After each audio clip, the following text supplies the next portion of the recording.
A'udzubillahi minasyaitonirrajim. Bismillahirrahmanirrahim. Assalamualaikum warahmatullahi wabarakatuh.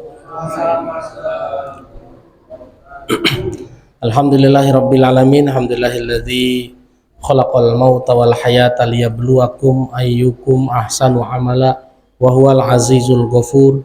Asyhadu an la ilaha illallah wa la syarikalah taqriran bihi wa tauhidan wa asyhadu anna Muhammadan abduhu wa rasuluh la nabiyya ba'dah.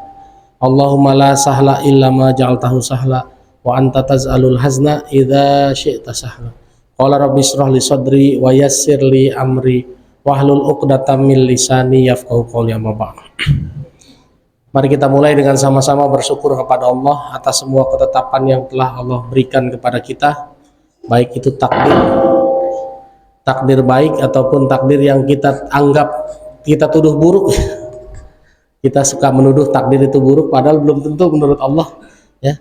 Oleh karena itu, mari kita ucapkan alhamdulillahirabbil alamin, dan jangan lupa kita bersolawat kepada Nabi besar Muhammad sallallahu alaihi wasallam dengan sama-sama mengucapkan Allahumma sholli ala Muhammad wa ala alihi wa ashabihi wasallam. Masih ada cek.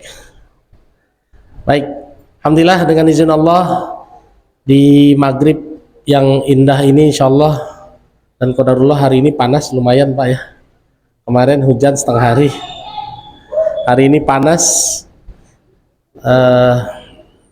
tapi tidak menyurutkan semangat kita untuk terus menuntut ilmu ya Pak, belajar terus karena masih banyak ilmu-ilmu Allah yang belum kita kuasai. Hari ini kita akan belajar tentang azab dan ujian. Kalau orang soleh masa lalu Pak, itu udah tahu nih ini azab apa ujian nih. Kalau dia punya masalah, dia bisa mendeteksi ini azab apa ujian. Kalau orang zaman sekarang nggak jelas Pak. Makanya banyak yang datang ke saya, Ustadz saya lagi diuji. Apa iya diuji? Jangan-jangan diazab. Iya Pak. Tapi begitu dibilang azab, wah Ustadz so tahu, tanya loh, ada teorinya Pak. Ada teorinya. Kenapa kita harus tahu mana azab, mana ujian? Karena solusinya, cara menyelesaikannya beda-beda Pak. Ujian sama azab ini menyelesaikannya caranya beda. Kalau ujian diselesaikan dengan cara yang, kalau azab diselesaikan dengan cara ujian, nggak ketemu Pak. Nggak ketemu. Dan hampir semua orang kalau punya masalah menganggapnya ujian. Nggak berani bilang azab, bener Pak. Kalau dibilang azab marah dia. Pak, padahal ini beda Pak, harus diakui memang beda. Kita lihat dulu ya buktinya ya. Surat 2 155.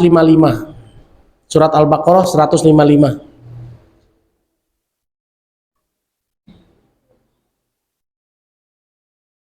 Dan kami pasti akan menguji kamu dengan sedikit ketakutan, kelaparan, kekurangan harta, jiwa, dan buah-buahan. Dan sampaikanlah kabar gembira kepada orang-orang yang sabar. Nah, Pak, pertama lihat, Allah pasti akan menguji dengan sedikit. Yang namanya ujian sedikit, Pak. Sedikit ketakutan, sedikit kekurangan makanan, kekurangan buah-buahan, sedikit kekurangan harta, kekurangan jiwa, sedikit Pak. Tapi kalau ujiannya udah nggak bisa bayar kontrakan, sakit lagi Pak, ternyata punya utang gede nggak bisa lunas, nggak bisa bayar Pak, dikejar-kejar orang, ini kan banyak ya, bukan sedikit ya Pak. Kita harus berani tuh menghukumi tuh, berani menilai, jangan-jangan ini bukan ujian nih ya Pak. Kalau cuma pusing doang Pak, terus istirahat atau minum obat kampung, obat warung sebentar terus selesai, ya bisa jadi itu ujian. Kalau bisa jadi cuma token listrik bunyi, not, tapi nggak lama dapat rezeki buat beli, ini bisa jadi ujian Pak. Tapi kalau token listrik bunyi, terus tiba-tiba yang punya kontrakan datang lagi, ya nggak suruh bayar, terus nggak lama anak bilang, apa kita udah nggak bayaran 3 bulan nih, besok nggak boleh masuk, nggak boleh ujian nih itu ya Pak. Terus tiba-tiba dapat berita orang tua di kampung sakit lagi Pak, butuh biaya lah, ini kan berlipat-lipat ya, karena rumus ujian itu sedikit Pak. Sedikit. Dan ujian kata Allah, wa basyiris sabirin, Berilah kabar gembira kepada orang yang sabar. Jadi cukup sabar, selesai kalau ujian, Pak. Tapi kalau azab nggak bisa. Azab itu perlu istighfar. Ada di surat 8 ayat 33. Surat 8 ayat 33. Tetapi Allah tidak akan menghukum mereka selama kau berada di antara mereka, dan tidaklah pula Allah akan menghukum mereka sedang mereka masih memohon ampunan. Lihat di surat 8 ayat 33, wa ma kana Allahu liyu'adzibahum. Di situ diartikannya disiksa ya Pak. Liyu'adzibahum itu kata dasarnya azab. Allah tidak akan mengazab kamu selama Nabi Muhammad SAW ada di sekitar kamu. Wa ma kana Allahu mu'adzibahum, dan Allah tidak akan mengazab mereka wahum yastaghfirun, selama mereka istighfar. Jadi beda Pak, azab sama ujian cara menyelesaikannya beda. Begitu ada orang datang ke saya konsultasi, dengan izin Allah konsultasi, saya bilang ini jangan-jangan bukan ujian tapi azab, banyak istighfar aja. Apa dosa saya, kata dia. Coba apa dosa saya Pak? Coba. Nabi Muhammad SAW sudah dijamin masuk surga ya Pak, dijamin tidak punya salah, tapi istighfarnya berapa kali Pak? Sehari. Wah, ada riwayat 70, ada riwayat 100, pokoknya banyak dah Pak. Ya, kita dijamin masuk surga belum, dosa banyak, disuruh istighfar butuh alasan Pak. Dosa saya apa, salah saya apa, betul lah Pak. Tapi giliran cita-cita mau masuk surga bareng sama Rasulullah. Coba Pak. Jadi ini pentingnya kita mengetahui teori azab sama ujian. Mudah-mudahan waktunya cukup, mudah-mudahan bisa dipahami ya Pak. Kenapa? Karena kalau kita nggak paham nanti kita salah menilai Pak. Begitu ada masalah kita salah menilai. Tapi sekali lagi rumusnya, azab itu terjadi karena dosa. Jadi kalau nggak mau datang azab, buru-buru jangan banyak bikin dosa. Kalau habis bikin dosa buru-buru istighfar. Itu rumus sederhananya itu Pak. Rumus sederhananya itu. Dan dosa kita paling banyak karena apa Pak? Karena apa? Tuh di pintunya DKM ada tuh. Karena lisan Pak. Kebanyakan dosa manusia karena lisannya. Makanya terjawab sudah kenapa orang soleh masa lalu Pak makin tinggi ilmunya makin diem. Ya Pak. Kenapa? Karena kebanyakan dosa kita karena lisan. Kita mulai ya Pak ya. Semua manusia pasti diuji. Surat 21 ayat 35, silakan.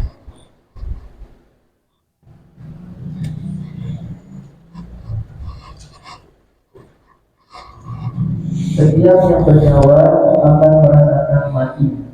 Kami akan menguji kamu dengan keburukan dan kebaikan sebagai cobaan, dan kamu akan dikembalikan hanya kepada kami. Nah lihat, semua manusia pasti diuji Pak. Wa nablukum bisyarri wal khairi fitnah. Yang disebut pertama adalah syarri. Syarri itu keburukan. Dalam konteks Al-Quran, kalau keburukan disebut duluan berarti lebih utama ujian keburukan. Baru setelah itu kebaikan. Berarti ujian keburukan sama ujian kebaikan banyakan mana kira-kira? Banyakan ujian keburukan Pak. Makanya kita ngerasain betul masalah yang buruk-buruk itu lebih banyak kita rasain daripada ujian kebaikan. Iya Pak. Tuh. Ya. Dan Allah pastikan semua dapat ini Pak. Semua dapat ujian ini. Jangan Bapak lihat dia kaya banyak duit, pasti ada ujian keburukannya. Entah dia pusing urusan apa, ada aja. Ya Pak. Tuh. Pusing ngurusin kerjaan, ngurusin bisnis juga bisa loh Pak. Jangan salah. Saya baru pulang dari Cibubur tadi pagi Pak, ngisi kajian di sebuah kantor. Saya tanya, Pak, kenapa karyawannya cuma 5? Saya trauma Pak, karyawan banyak-banyak katanya. Karyawan saya sekarang mah lepas aja. Ada kerjaan bayar, nggak ada kerjaan udah. Soalnya apa dulu? Pernah karyawannya banyak, pas nggak ada kerjaan, gaji jalan terus kan Pak. Pusing dia bayar gajinya. Makanya dia rubah gayanya sekarang. Giliran ada kerjaan, rekrut baru sesuai dengan proyeknya. Udah selesai ya, nanti baru ada kerjaan lagi gitu. Tapi alhamdulillahnya proyeknya jalan terus sih Pak, makanya karyawannya manjang terus. Nah, kita lihat ya Pak, apa sih tujuan ujian ini, keburukan dan kebaikan ya. Tujuan ujian pertama kali Pak ya, semua manusia pasti uji. Pasti diuji. Ujian pertama tujuannya adalah agar manusia kembali kepada Allah Pak. Surat 7, 168. Ini ujian tahap pertama. Semua dapat. Semua dapat. Surat 7 ayat 168. Dan kami pecahkan mereka di dunia ini menjadi beberapa golongan. Ya. Di antaranya ada orang-orang soleh dan ada yang tidak demikian. Dan kami uji mereka dengan nikmat yang baik-baik dan bencana yang buruk-buruk agar mereka kembali kepada kebenaran. Nah, lihat Pak. Manusia setelah dipecah-pecah Pak, ada yang soleh, ada yang enggak, segala macam. Semuanya diuji. Tujuannya apa Pak? Agar mereka kembali kepada jalan kebenaran. Ya Pak ya. Itu tujuan pertama Pak.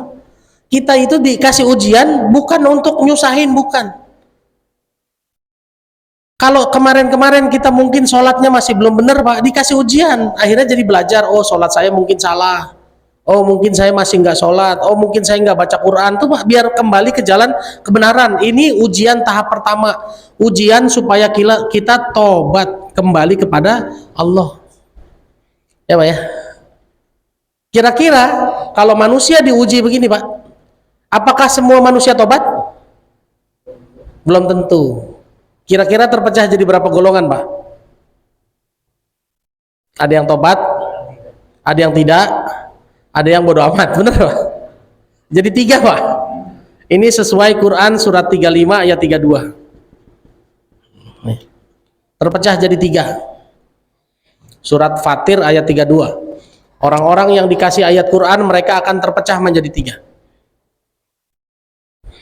Kemudian kitab itu kami wariskan kepada orang-orang yang kami pilih di antara orang-orang. Lalu di antara mereka ada yang menzalimi diri sendiri. Ya, yang pertama tetap zolim ya Pak, tetap berbuat jahat. Yang kedua? Ada yang pertengahan. Nah, pertengahan, santai-santai aja, cuek. Cuek aja. Santai aja, cuek.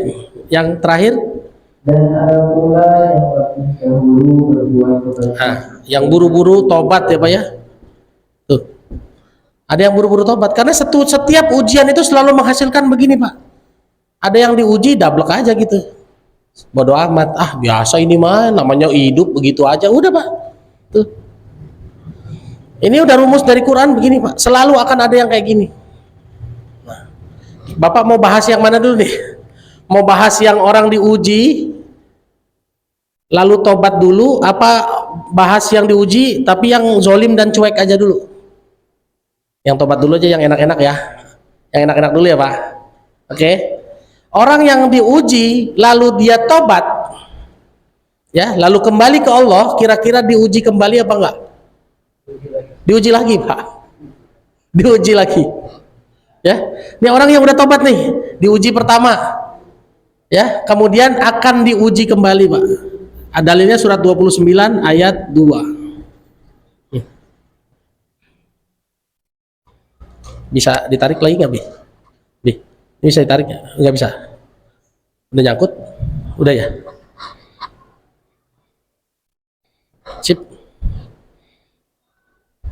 Apakah manusia mengira bahwa mereka akan dibiarkan hanya dengan mengatakan kami telah beriman dan mereka tidak diuji? Nah, lihat Pak. Ahasiban nasu ayyutraku ayyaqulu amanna wa hum la yuftanun.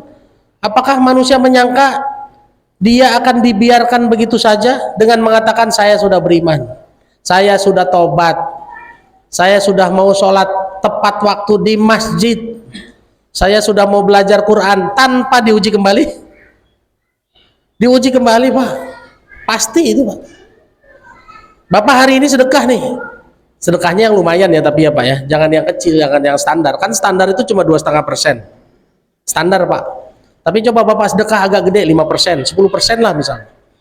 Ya, Bapak declare nih, bilang sama Allah, ya Allah mulai hari ini saya mau sedekah 10% dari income saya. Bapak punya gaji 10 juta misalnya. Terus Bapak declare sama Allah, saya mau sedekah 10%, berarti kan 1 juta ya Pak. Tuh Pak, selesai sedekah 1 juta, kan uang tinggal 9 juta tuh Pak. Kira siap-siap diuji kembali Pak. Pasti itu Pak. Pasti. Ya. Istri saya tahun 2017, 2018 baru pakai jilbab. Karena kami juga dulu hidup nggak pakai Quran. Lalu bertobat, belajar Quran, istri saya 2018 pakai jilbab. Hari Ahad minta ditemenin beli jilbab di Tamrin City Pak. Senin pagi dia berangkat kerja pakai jilbab. Saya langsung bilang, siap-siap ya, kamu pasti diuji lagi. Ah masa iya, ini dalilnya Quran surat 29 ayat 2. Saya bilang, ah biarin aja dah, dia bilang gitu. Sampai kantor Pak, dia duduk di mejanya, bosnya orang Chinese Pak. Langsung ngomong begini, ini kayak travel umroh ini gitu. Yang baper kan istri saya Pak ya, karena hari pertama pakai jilbab. So, itu bukti semua pasti diuji kembali Pak. Teman saya punya uang 10.000 bensinnya nyender ke kiri Pak, bukan nyender ke kanan. Kalau nyender ke kanan penuh, nyender ke kiri ya udah rest tuh. Dia udah duga nih, ah ini 10.000 buat beli bensin nih, kalau nggak beli dorong saya nih. Lalu sholat di Masjid Agung Sunda Kelapa, ustadznya lagi bahas tentang sedekah. Sedekah pasti dibalas, yakin kepada Allah. Yakin Pak, dia masukin 10.000 ke kotak Pak. Wah yakin. Selesai pengajian, selesai sholat isya dia jalan, keluar dari Sunda Kelapa jalan, belum jauh dari Sunda Kelapa Pak, mati mesinnya. Tuh kan, habis bensin kan. Itu ujian yang sudah dia duga Pak. Tapi dia ingat sama kajiannya Pak, jangan ngeluh, jangan nyesel, ya, jangan protes. Kan kita kan suka nyesel gitu ya, coba tadi nggak usah sedekah, bisa tinggal beli kan. Tapi dia berjuang untuk nggak mau ngeles, nggak mau mengeluh. Jalan Pak 200 meter, kan Sunda Kelapa kan muter begitu ya Pak ya. Jalan dari sini muter, belum lewat Pak Sunda Kelapa, mobil Kijang Innova mundur lagi. Ternyata temennya Pak, bro ngapain? Kok didorong motor habis bensinnya? Udah tunggu sini. Temennya pergi beli pakai plastik, balik lagi diisiin penuh Pak. Ini pertama. Yang kedua, temennya ngasih amplop. Nih, ngapain, buat apa? Enggak, memang ini rutinitas saya setiap bulan bagi-bagi duit sedekah. Itu temennya. Begitu dibuka 500.000. Bapak mau pakai cara itu? Belum tentu sama ya Pak. Belum tentu sama. Ini kan di kajian sekarang lagi banyak yang gendong es teh kan Pak, biar dapat yang sama, nggak bakalan sama Pak. Ya, jadi orang yang diuji lalu bertobat, dia akan diuji kembali Pak. Pasti ini rumus. Makanya Bapak kalau habis sedekah, habis nolongin orang, habis melakukan amal soleh, siap-siap akan diuji kembali Pak. Itu udah mutlak itu, siap-siap aja. Rumus ini Pak ya. Ya. Kenapa ini diuji kembali? Untuk membuktikan keseriusan pertobatan kita Pak. Ini ada di surat 47 ayat 31. Silakan. Dan sungguh kami benar-benar akan menguji kamu sehingga kami mengetahui orang-orang yang benar-benar berjihad dan bersabar di antara kami. Dan akan kami uji perihal kamu. Nah lihat Pak, pasti kami uji kamu untuk mengetahui, supaya kami mengetahui siapa yang benar-benar serius berjihadnya dan siapa yang benar-benar sabarnya, ya Pak. Karena kan ada orang yang tobat, ada yang berimannya cuma apa ya Pak, anget-anget formalitas. Ya formalitas. Pas lagi ada pengennya tobat Pak, lagi ada cita-cita tobat, dia tuh ngaji, sholat, begitu cita-cita udah tercapai mundur lagi dia. Atau kalau nggak tercapai mundur lagi juga. Ada di surat 22 ayat 11, coba baca deh. Ya 22:11 betul.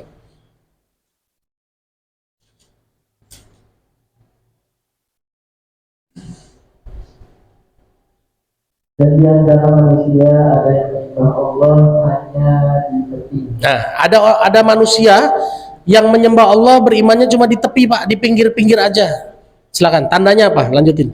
Maka jika dia memperoleh kebajikan, dia merasa puas. Nah, kalau dia dapat sesuatu yang dia pengen, dia terusin Pak tuh, dia happy. Tapi Dan jika dia ditimpa suatu cobaan, ia berbalik ke belakang. nah, begitu ditimpa ujian dia mundur tuh Pak. Ya, udah sholat malah hilang sendal. Bisa jadi begitu Pak. Saya pernah diuji begitu dulu Pak. Dulu sama tempatnya di Sunda Kelapa juga. Pertama kali saya pindah kerja. Dulu saya kerja di MNC Tower Pak. Tahun mulai dari 99 akhir sampai 2005. 2005 pindah kerja bikin perusahaan sendiri sama teman-teman di Sonata Pas Tower nih Pak, sini. Sonata Pas Tower. Ya, yang namanya tadinya udah kerja lalu bikin usaha sendiri Pak sama teman-teman, kan turun ya Pak ya. Yang tadinya ada bonus dan lain-lain turun, cuma tinggal gaji doang, namanya perusahaan baru berdiri. Nah, lalu saya punya klien Pak di Jogja, 3 orang. Klien itu bilangnya gini, yang satu bilang gini, Dra ketemu saya hari Senin, yang satu bilang, Dra ketemu saya hari Rebo, yang satu bilang, Dra ketemu saya hari Jumat. Lah kalau saya harus temuin tiga-tiganya Pak, berarti harus di Jogja 5 hari kan? Karena nggak mungkin pergi Senin balik lagi ke Jakarta, Rebo pergi lagi, Rebo balik, oh itu mahal banget Pak. Di saat yang bersamaan saya baru bikin usaha baru sama teman-teman, jadi di kantong cuma ada duit sedikit kan Pak. Bengong aja Pak, sama kejadiannya di Masjid Sunda Kelapa juga, karena dulu saya sering sholat di sana. Bengong aja, aduh gimana ya, kalau datang berangkat 5 hari duitnya kagak ada. Tapi kalau nggak dikerjain nih klien udah oke, cuma nunggu saya berangkat ke Jogja. Lagi bengong ada orang yang nengok, ada orang yang duduk sebelah, Mas kayaknya lagi pusing. Iya Pak. Kenapa pusing? Ini saya ceritain aja Pak, saya punya klien begini. Dia bilang, udah Mas, sholat aja, sholatnya bener nanti diberesin sama Allah. Terus dia ngomong gitu tuh. Ah apa urusannya? Udah kerjain aja katanya. Sholat kan kagak bayar gitu. Akhirnya saya kerjain tuh Pak, sholat subuh tepat waktu, zuhur tepat waktu, asar, maghrib, isya di masjid tepat waktu tuh, waktu itu 2005 tuh. Apa yang terjadi Pak? Begitu saya jalanin sholat 3 hari 4 hari Pak, rutin tuh tepat waktu di masjid, ujian pertama datang. Klien yang hari Jumat tiba-tiba bilang gini, Dra batal ya, nggak bisa ketemu. Coba, saya bilang apa coba? Ya, udah sholat malah batal. Ujian nih Pak, untuk membuktikan jihad kita dan sabar kita. Tapi karena udah kebiasaan Pak, sholat itu kan karena kebiasaan ya Pak ya. Kalau udah kebiasaan tepat waktu di masjid itu jadi biasa tuh. Saya terusin aja tuh. Ya Pak, udah hari haknya kan berarti tinggal Senin sama Rabu tuh. Saya putuskan mau beli tiket hari Senin, hari Ahad, pulangnya Rabu malam naik kereta. Belum beli tiket Pak, baru mau klik aja. Tiba-tiba yang hari Senin bukan, yang batal yang hari Senin Pak, yang Rabu sama Jumat yang jadi. Ya. Yang Rabu nelpon saya. Ra, kayaknya nggak bisa hari Rabu deh, bisanya Jumat siang. Bisa apa kagak? Ya Pak. Kan yang satu udah Jumat pagi, yang satu minta Jumat siang, habis sholat Jumat ya. Udah kadung beli tiket Pak belum? Ini mau klik bos, udah jangan beli. Gue beliin tiket pesawat lu gitu Pak. Ya Pak, bonus pertama berubah jadi hari Rabu, jadi Jumat pagi dan Jumat siang. Tuh. Berarti dia beliin tiket kan Pak? Dah, tiket berangkat saya yang beliin, dah. Yang Senin Pak, kan berangkatnya berarti kan Jumat pagi Pak, naik pesawat. Yang tadinya rencana naik kereta api. Kamis malam, orangnya nelpon, Ra di mana? Besok bisa ketemu saya nggak sore? Ini yang hari Senin Pak. Yang hari Senin. Bisa bos, udah nih saya transferin duit ya buat beli tiket pesawat pulang pergi, dapat double Pak. Ujiannya di situ. Kalau ujiannya lulus maka dikasih hadiah kan Pak, betul ya? Kalau ujiannya nggak lulus kira-kira turunnya kemana Pak nanti Pak? Nih, kan kita diuji pertama, terus tobat di sini, lalu diuji kembali untuk membuktikan kan? Kalau di sini tidak lulus Pak, kira-kira mundurnya di sini apa mundur ke sini? Mundurnya ke sini Pak. Jadi jatuhnya merosotnya jauh, mundurnya ke sini. Makanya kalau sama ujian jangan sampai gagal Pak. Kalau Bapak salah, buru-buru istighfar. Karena ujian itu bukan kayak berangkat ke Bogor, capek berhenti di rest area Sentul Pak. Nanti tinggal terusin lagi, nggak begitu. Mundur lebih jauh Pak. Tuh. Ya. Jadi kalau kita udah tobat di sini, dapat ujian lalu tobat di sini, ya, kan diuji kembali. Jangan sampai nggak lulus ujian di sini Pak. Karena kalau nggak lulus ujian di sini Bapak akan mundur ke sini. Ngulang lagi dari awal. Ini yang berkali-kali kami rasain dalam perjalanan tobat ini. Nah, anggaplah Bapak di sini lulus, Pak. Ya, di sini lulus nih. Kira-kira diuji lagi nggak? Diuji lagi, Pak. Apa ujian berikutnya? Ada di surat 67 ayat 2.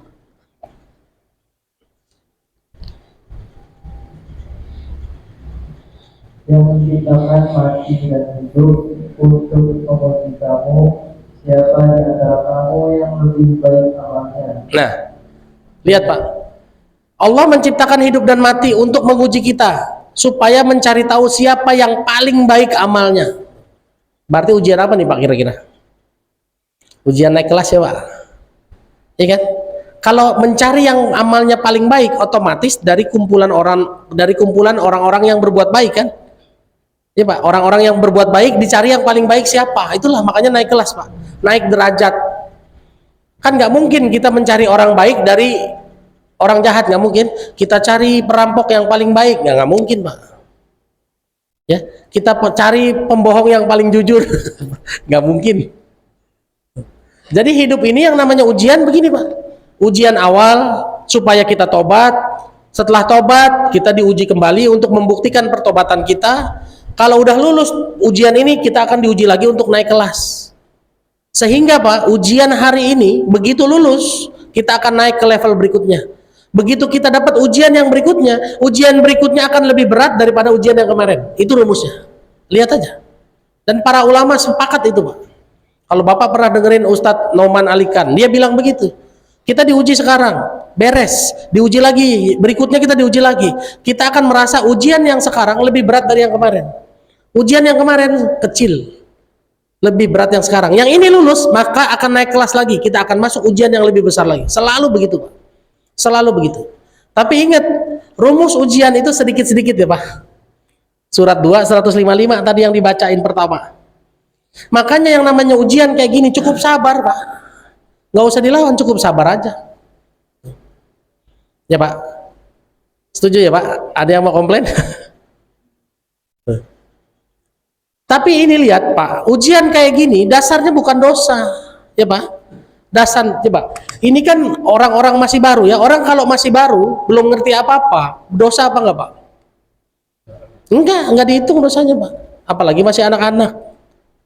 Makanya dikasih ujian supaya dia belajar. Setelah belajar dia tahu oh ini salah. Makanya lihat baca surat 4 ayat 17. Bukan berarti tidak dosa terus nggak dicatat ya, enggak ya Pak ya. Artinya tobatnya gampang kalau kita nggak tahu tuh. Silakan. Surat 4 ayat 17. Sesungguhnya bertobat kepada Allah itu hanya pantas bagi mereka yang melakukan kejahatan karena tidak mengerti. Nah, lihat tuh Pak. Hanya pantas pertobatan itu bagi orang-orang yang melakukan dosa karena nggak ngerti. Jadi belum tahu kalau terima duit itu suap ya Pak, kecuali gaji yang resmi. Kemarin ada Pak. Ada hari Ahad saya ngisi kajian di Harapan Indah sana Pak, di Bekasi. Selesai kajian dia datang ke saya, ternyata dia polisi. Ustadz saya ini propam, tugasnya di Polda. Iya, ya mungkin anak buahnya Sambo ya. Kerjaan dia itu kalau ada polisi bermasalah diperbal sama dia.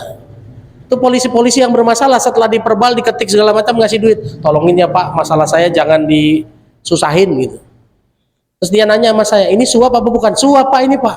Loh ini bukan halal ya Pak? Bukan, ini haram. Nah ini nggak tahu Pak, yang nggak tahu begini mudah tobatnya. Makanya kalau kita baca ayatnya, halal milikmu yang masa lalu itu kalau Pak dikaitkan dengan riba. Faman za'ahu mau'izatu mir rabbi fantaha falahu ma salaf. Kalau kita berbuat dosa di masa lalu, terutama di urusan uang-uang kayak gini, dan kita nggak ngerti, kata Allah, halal milikmu yang masa lalu Pak. Tapi yang besok kalau dikasih lagi, haram itu Pak. Ya, artinya kalau kita nggak ngerti boleh. Dulu kita nggak ngerti yang namanya pacaran tuh dosa, gandeng-gandeng tangan sama pacar dianggapnya nggak apa-apa. Sekarang udah tahu Pak, nggak boleh lagi Pak, makanya nggak boleh salaman kena tuh. Saya udah berhenti yang namanya salaman kena tangan tuh nggak berhenti, nggak mau saya. Kenapa? Karena dosa. Dulu nggak ngerti, ya, ya Pak ya. Jadi ini dah rumusnya yang namanya ujian. Makanya ujian kapan selesainya? Mati Pak. Bahkan menuju mati aja ada ujiannya, betul ya Pak? Itu jin, terutama iblis, setan dan lain-lain, begitu kita sakaratul maut itu semuanya datang berbondong-bondong Pak, berusaha membuat kita tersesat di tikungan terakhir. Ya Pak, hati-hati di situ Pak. Makanya disunnahkan kalau ada yang sakaratul maut menjelang kematiannya jangan ditinggal Pak, ditalkinin terus. Kenapa? Karena dia dikerebutin tuh Pak, di ujungnya kepleset, selesai itu, rugi apa amalan-amalan yang masa lalu. Ada orang baik dulu ya Pak, pada saat sakaratul mautnya ini apa, dia itu setan menyatakan bahwa mereka tidak pernah berhasil menggoda dia gitu. Pas sakaratul mautnya setan permisi sama orang yang jagain, boleh nggak saya mau jenguk syekh ini. Nah, yang apa, yang jagain bilang boleh, bentar ya saya tanya dulu. Si syekhnya bilang usir dia.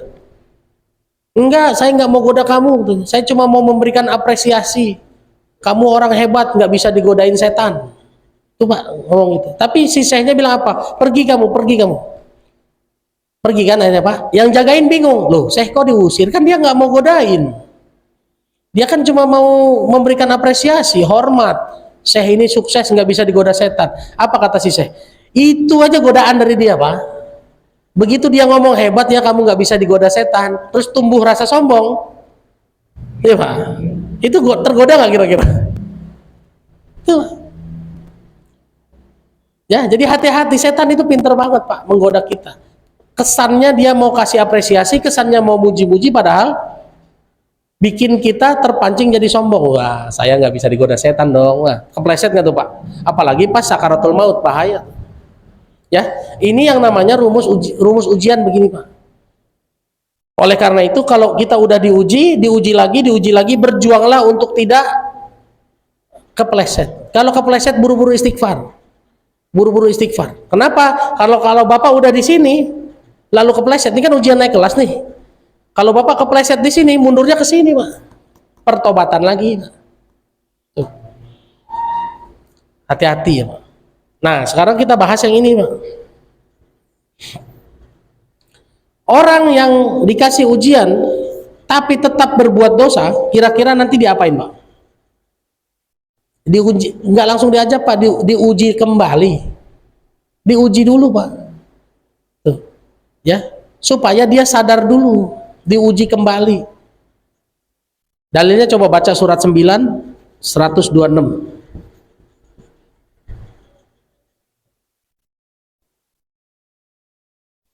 Surat 9 126.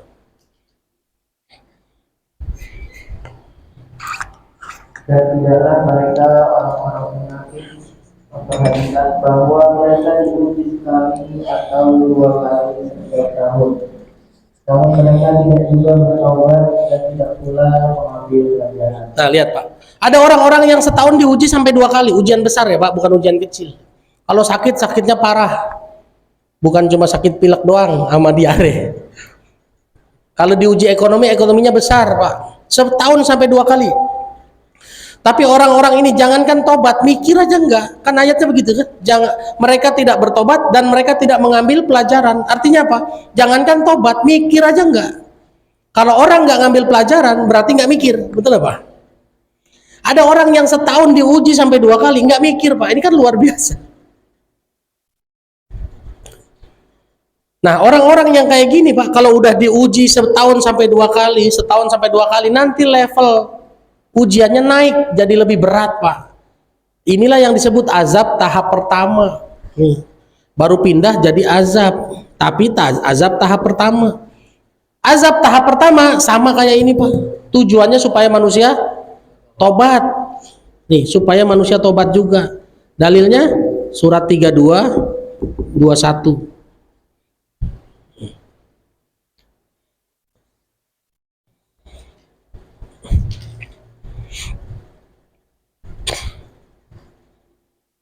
Dan pasti kami timpakan kepada mereka sebagian siksa yang dekat di dunia sebelum azab yang lebih besar di akhirat, agar mereka kembali ke jalan yang benar. Nah, lihat Pak.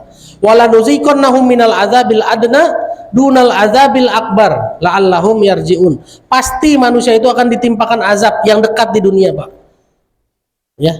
Agar mereka kembali ke jalan Allah, Pak. Tuh. Itu tujuan azab pertama. Makanya azab ini nggak akan membunuh, Pak, nggak akan mematikan, nggak. Jadi kalau kita kena azab nggak mungkin langsung mati di sini, ya. Ini jaminan dari Allah. Buktinya apa? Buktinya baca surat 7 ayat 131.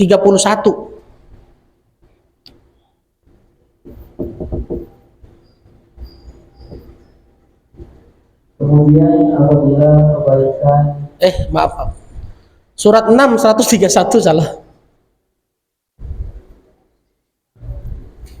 Zalika alam yakur rabbuka muhlikal qura bizulmin wa ahluha ghafilun. Bener enggak?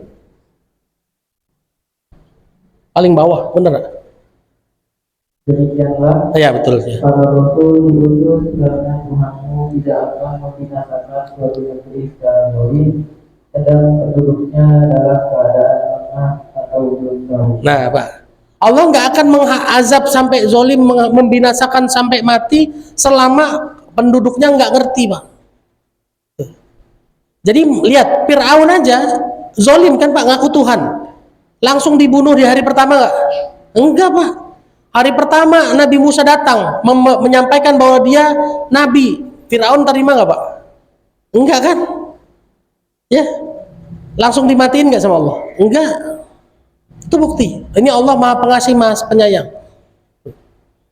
Tapi begitu dia menolak pertama, Pak, apa yang Allah berikan setelah dia menolak bahwa Nabi Musa adalah Tuhan? Pertama yang dikasih adalah kemarau. Ya, kita baca ya surat 7 ayat 130. Ini kisah setelah Nabi Musa berduel sama penyihir, penyihirnya tobat, Fir'aunnya nggak mau tobat. Ya, Pak. Apa yang Allah kasih berikutnya? Ini dia 130, 7 130. Dan sungguh kami telah menghukum Fir'aun dan kaumnya dengan mendatangkan musim kemarau bertahun-tahun dan kekurangan buah-buahan agar mereka mengambil pelajaran. Nah, lihat tuh, Pak. Ujian pertama setelah dia menolak azab pertama, setelah dia menolak dakwahnya Nabi Musa adalah dikasih kemarau bertahun-tahun. Tuh. Lalu Fir'aun minta tolong kan, Pak, minta tolong sama orang-orang pinternya dia. Ternyata orang-orang pinternya nggak ada yang berhasil menghilangkan kemarau. Lalu datanglah ke Nabi Musa. Wahai Musa, bisa nggak ngilangin kemarau? Coba lihat ayat 132-nya. Dan mereka berkata kepada Musa, bukti apapun yang kau bawa kepada kami untuk kepentingan kami tidak akan beriman. Tuh, Pak. Padahal Nabi Musa udah bisa menghilangkan kemaraunya, tetap aja nggak percaya. Padahal dia sendiri yang minta, Pak. Dia manggil Nabi Musa, bisa nggak Tuhanmu menghilangkan ini semua?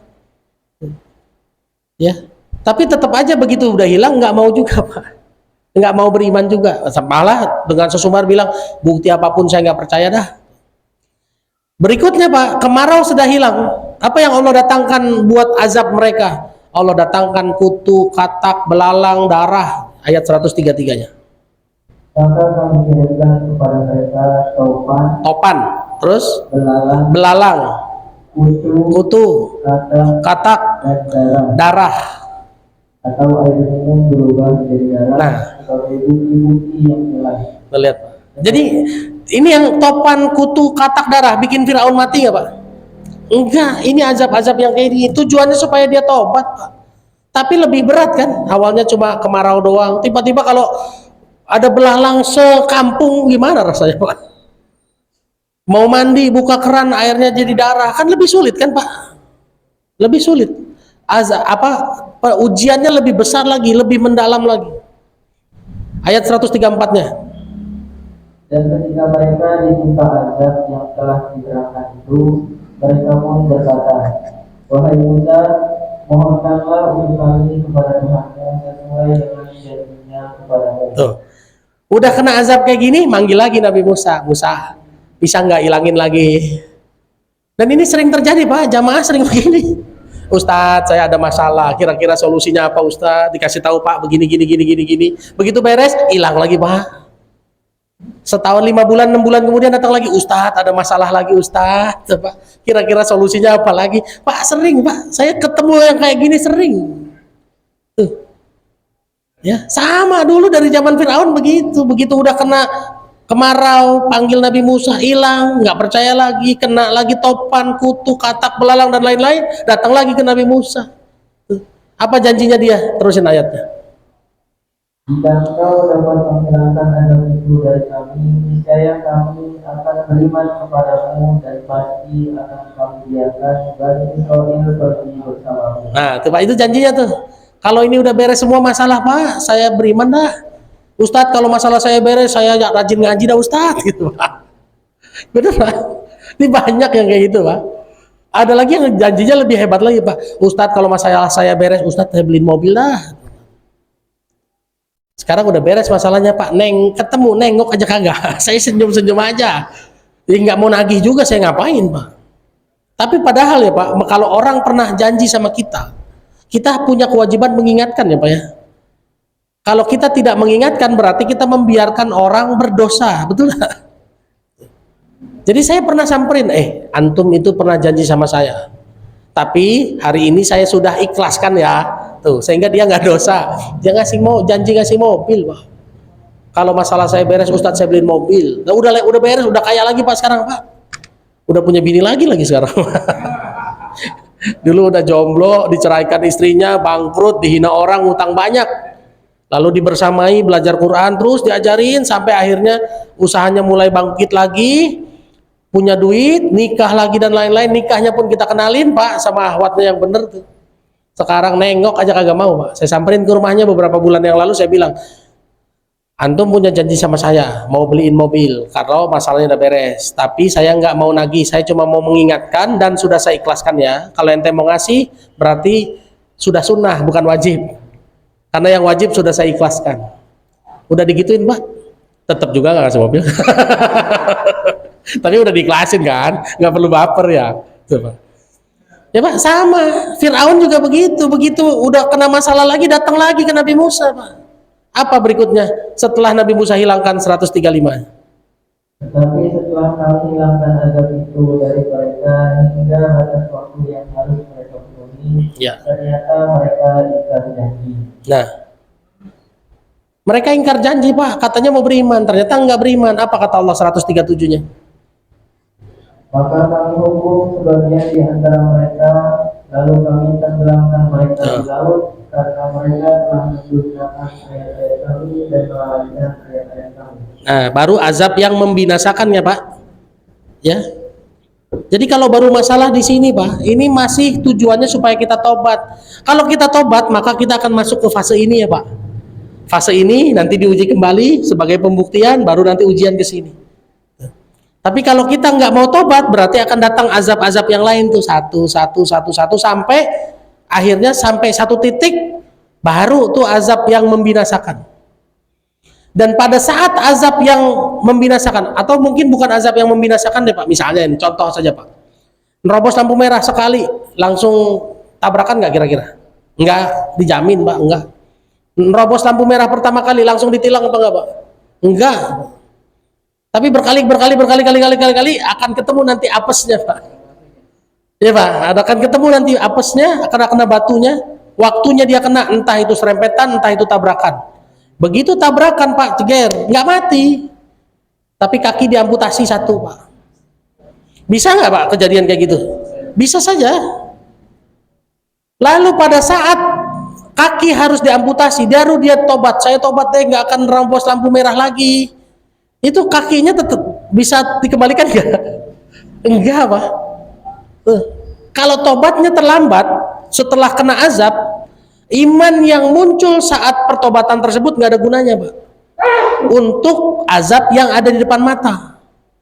Iman yang muncul baru berguna untuk besoknya, ya Pak ya. Ini yang ngomong Al-Quran Pak, surat 40 ayat 85. Makanya kalau tobatnya terlambat, misalnya tobatnya terlambat ya, ini berlaku surat 40 ayat 85. Maka iman mereka ketika mereka telah melihat azab kami tidak berguna lagi bagi mereka. Tuh, lihat Pak. Iman yang muncul saat azab di depan mata nggak ada gunanya Pak. Kaki buntungnya harus diterima dulu. Benar Pak? Lanjut.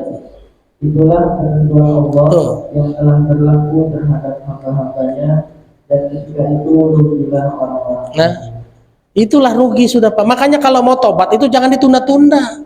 Entar dah kalau saya udah lamaan dikit baru tobat. Kalau udah keburu celaka baru tobat, rugi Pak. Kenapa? Iman yang muncul saat pertobatan saat itu, ya, saat azab di depan mata itu nggak ada gunanya. Saya mau tobat deh sekarang, kaki saya bisa nggak dikembalikan? Ya nggak bisa. Amputasi, amputasi Pak, selesai. Tuh. Makanya perintah Allahnya wasari'u ila magfiratin min rabbikum, bersegeralah kalau mau tobat, bersegera, jangan ditunda-tunda Pak. Tuh. Dan supaya manusia bersegera bertobat, Allah janjiin banyak banget Pak. Dijanjiin kalau tobat dimuliakan, kalau tobat dilipat gandakan harta, kualitas anak dinaikin Pak, tuh, Pak. Dikasih rezeki-rezeki yang luar biasa, dikasih kebun-kebun baru, bisnis-bisnis baru tuh Pak. Itu janji Allah semua Pak. Asal mau tobat. Makanya pernah ada orang nanya ke ustadz, ke kiai, Ustadz saya belum punya anak, oh banyak istighfar. Datang lagi, Ustadz saya bisnis kok belum lancar-lancar, banyak istighfar. Muridnya nanya, kok Ustadz semua yang datang jawabannya istighfar? Ternyata dalilnya begitu Pak. Tuh. Mau sembuh penyakit, istighfar dulu. Mau banyak duit, istighfar dulu. Itu kunci pertamanya di situ, tobat dulu. Ya, anggap orang yang diazab tobat, maka dia akan mengarungi ujian-ujian berikutnya ya Pak. Orang yang dikasih azab tidak mau tobat-tobat, berarti tinggal nunggu azab yang membinasakan. Ya, ujian selesai dengan sabar, azab selesai dengan istighfar, dengan tobat. Nah, kapan kira-kira waktu datangnya azab? Nah, ini dia yang harus diperhatikan Pak. Ya, azab itu datang waktunya pertama surat 7 ayat 97.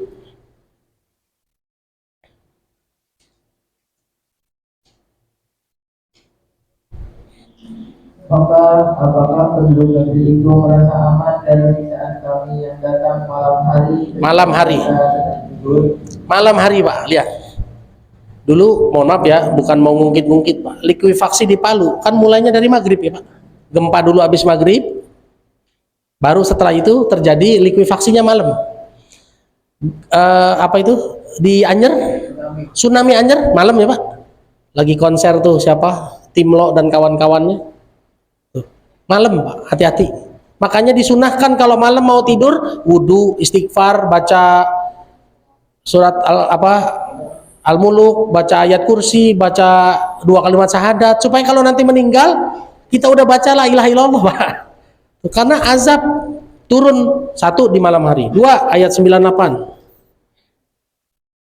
Atau apakah penduduk negeri itu merasa aman dari siksaan kami yang datang pada pagi hari ketika mereka sedang bermain? Pagi hari ketika lagi main, coba. Dulu tsunami Aceh pagi Pak.